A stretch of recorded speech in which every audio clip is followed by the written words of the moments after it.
बुद्धिमान आगे हो जाता है। दो मित्र भिक्षुओं की कथा स्थान जेतवन। एक समय की बात है, भगवान बुद्ध के जीवन काल में दो मित्र भिक्षुओं ने प्रवज्जा ली और जेतवन के एक जंगल में विहार करने लगे।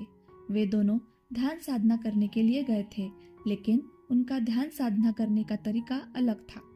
पहले भिक्षु का मन ध्यान में नहीं लगता था। वह आलसी था और रात्रि के समय आग जलाकर बैठा रहता और समय बर्बाद करता।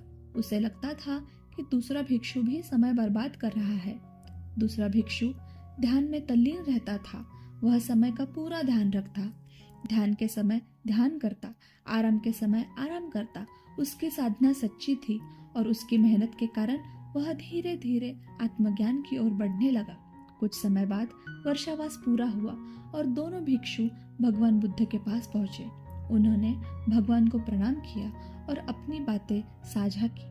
आलसी भिक्षु ने कहा, भगवान, यह भिक्षु तो अपना समय सोने और आराम करने में ही गवाता है। भगवान बुद्ध ने मुस्कुराते हुए उस भिक्षु की ओर देखा और पूछा, अच्छा, और तुमने अपना समय कैसे बिताया? उसने बताया कि वह रात में आग जलाकर बैठा रहता था। भगवान बुद्ध तो सर्वज्ञ थे, वे सब जानते थे। उन्होंने कहा, जो आलसी होते हैं उनमें भी एक जागरूक और बुद्धिमान व्यक्ति आगे बढ़ जाता है। जैसे एक तेज दौड़ने वाला घोड़ा कमजोर घोड़ों को पीछे छोड़ देता है, इसी तरह प्रमादियों के बीच अप्रमादी और ज्ञान की नींद से जागा हुआ व्यक्ति सबसे आगे निकलता है। इस प्रकार बुद्धिमान भिक्षु की मेहनत और लगन से उसे आत्मज्ञान मिला और आलसी भिक्षु को अपनी गलती का एहसास हुआ।